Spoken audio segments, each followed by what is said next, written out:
Friends, good morning. I'm here with Hannah and Steve from Hi. Port Moody, British Columbia in Canada, just an hour outside of Vancouver. Yeah. They came in today as visitors from our certified training center up there, and they had a very unique story, but one that I've heard before. And I'm like, Hannah, come share. Steve, come share with our friends, because the tens of thousands, the hundreds of thousands of people who've given up on jiu-jitsu and never gave it another chance need to hear what you're going to say right now. Hannah, take it away. Okay, so I swore I would never do jiu-jitsu again. Then one day, Steven and I were eating tacos at this place down the street. And we were walking along and we're like, whoa, that's a certified training center, like a legitimate Gracie. I'd never seen one before.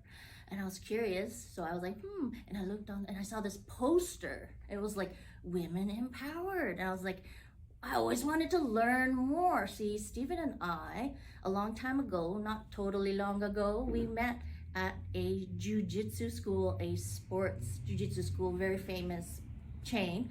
And we met there, but I quit jiu-jitsu because it wasn't sustainable for me, because I was standing on my feet every day for work at the time, and I couldn't afford to get injured anymore. I had injured my rib, I had popped my ankle, a girl that I was with broke her nose. All of this as white belts. As Correct, white belts. And it was too much, because for me personally, it was too much for me, but I loved it. Like, I wanted to keep learning, but I swore I would never do it again. Because of the negative experience, you swore you would never do jiu-jitsu again. You guys met at that previous sport jiu-jitsu school. We did. And talk about your journey and what kind of drew you away from the school. How was your experience, Steve? Well, pretty much the same. I mean, I kind of enjoyed it initially, and then just the physicality of not knowing any techniques and being like thrown into the mix of having to spar with more experienced people. But the main thing was, for me, I'm a very detail orientated person. I like structure, and I found that there was a structure and a syllabus that was given to you. So I'd sit there and I'd study it and I'd watch the videos and I'd be super excited to go to class and practice those. And we'd get there and the instructor would look at sometimes look at the curriculum for that lesson and then say, hey, actually, I don't want to do that. Let's do something else. So instantaneously, my anxiety level rose, and I would sit there looking at the clock knowing, okay, we're going to study a technique for 10 minutes.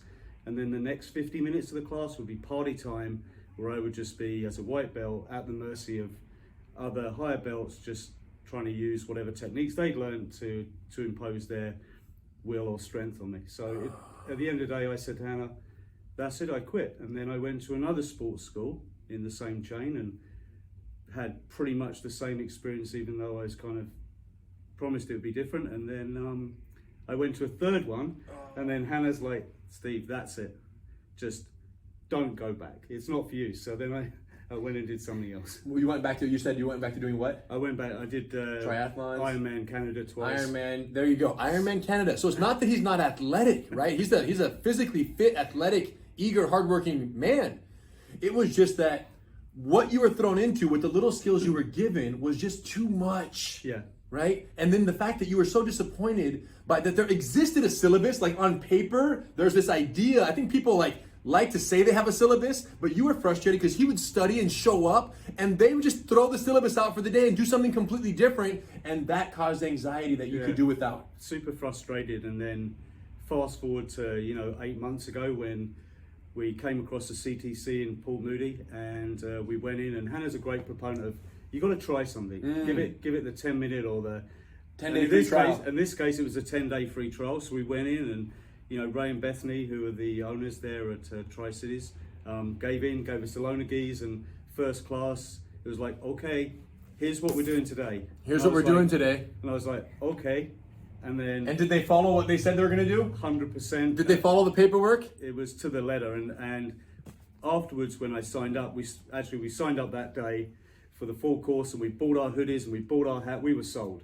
You bought quick flips? Yeah. Oh my gosh, you guys, they got in there all the way. So we got quick flips, we got everything, we bought our gis, and we were all in, because we knew from that instant, oh my gosh. and the gym is just amazing. The amount of investment that they've put into the gym, it's like going to a spa. Wow, Ray and Bethany. And Ray was like, okay, we got the access to the videos, and you watch the video, you turn up the lesson, and exactly what you guys are showing, move for move, Detail for detail.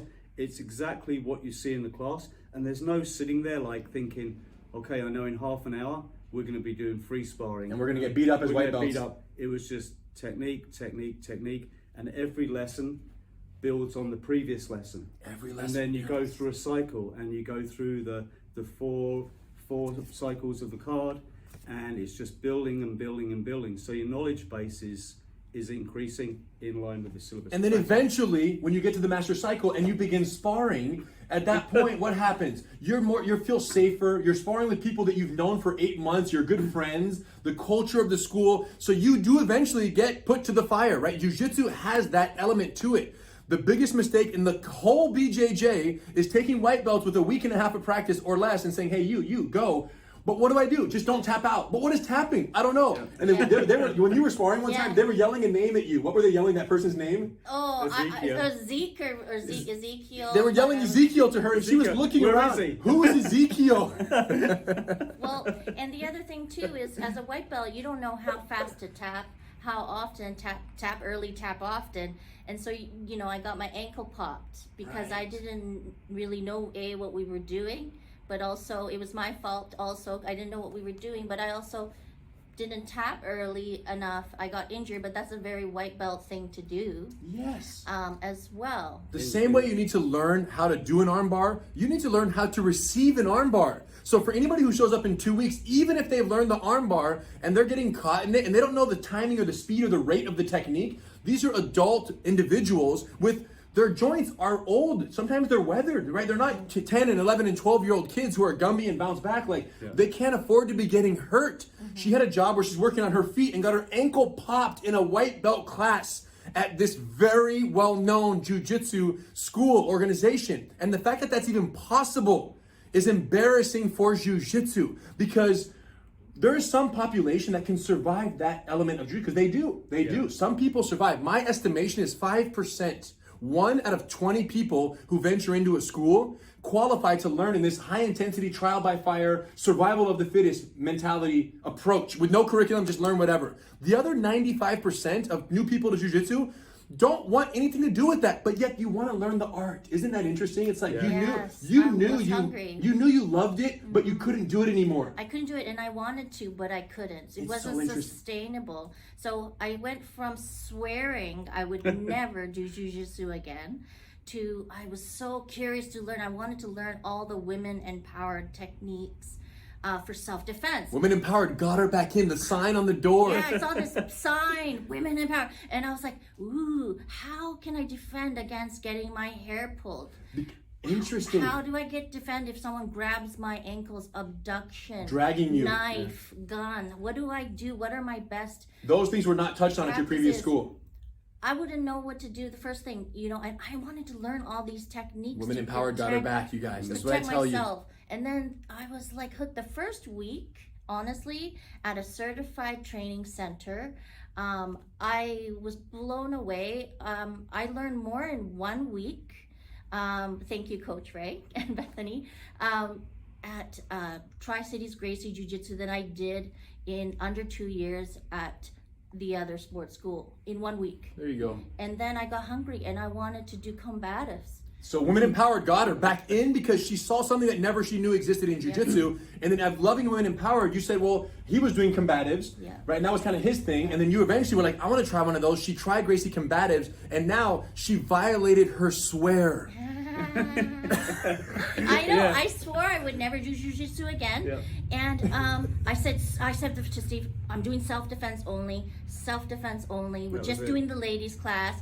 And then I started helping with the kids, and then eventually I'm like, okay, let's do combatives. And now I'm actually working at the school 2 days a week. Wow, I wasn't going to do it. She swore she would never touch jiu-jitsu again, and now she's working, helping empower others. And listen, I said, you guys have to make a video, because so many people have experienced this. And every time I have a chance to talk to people who've fallen out, but then have been reintroduced successfully, and literally now you can see yourself training for the next 20 years, right? This is something that you don't have to stop anymore. You can do forever if it's done safely, and it's done with people that share that collaboration spirit. So You guys are going to be just fine. We're so happy to have you as part of the family. You couldn't be in better hands than what you are with Ray and Bethany. If you're up there in British Columbia, we have Mark, North Vancouver, another great CTC over there, and we're opening more all the time. And listen, everyone else out there who's teaching BJJ, you're only keeping 5% if you're doing it the way that they're talking about. Come talk to us. Go to GracieInstructor.com. Learn the teaching methodologies. Learn the business administration. Learn how to run a jiu-jitsu business in a way that makes jiu-jitsu accessible to the people, the 95% who should be learning and who need jiu-jitsu, but won't do it if it's taught the conventional BJJ. You know, we got to be so tough. Everyone has to kill each other on their first class way. You're not going to grow a successful business, and you're not going to impact the community in a way that you could. GracieInstructor.com, and when you get there, you can check to see if your territory is available. Like Ray, Tri-Cities Gracie Jiu-Jitsu, his territory was available. Now he's the only certified training center in that region because he's there, and he's never going to end it because they're going to keep being more successful with amazing work and with their help, and they're going to keep growing. So wherever you are, if there isn't a certified Gracie Jiu-Jitsu training center under Gracie University, there will be one day. The question is it your school or is it someone else down the street who's going to take all the students that you mistakenly and disastrously can't retain because you don't know what you're doing with beginners, and then they go train somewhere else? Or you can do things the right way. It's not too late to change. If you're a black belt, I'll get on a call with you. We'll talk through it and we'll make it happen, you guys. Bottom line is there is a better way. And this mindset that jiu-jitsu is not for everyone is a lie. How do I know? Because the Grand Master made it clear to us, jiu-jitsu is for everyone. He was the old, the weak, the unathletic who was benefiting from jiu-jitsu. So to say, no, it's an elite sport that only the tough guys and girls can do, you're wrong. The truth is, it is for everyone, 100%. And if you're only catering to 5%, then we got to open up shop and we have to service the rest of the community because they deserve jiu-jitsu too. All right? So we're going to make it happen. Thank you guys. Amazing. Thank you. All the other students out there, if you've given up on jiu-jitsu, go to gracieschools.com. Okay, that's a link that we have directly to all of our certified training center, and you can find a school near you. GracieInstructor.com for anyone who currently has a school or who wants to teach jiu-jitsu one day, like Ray and Bethany. Yo, they're not even black belts, but they're changing lives in the community, right? Yep. That's all we need. All right, you guys. Thank you guys. Amazing work, Ray. See you guys. Peace.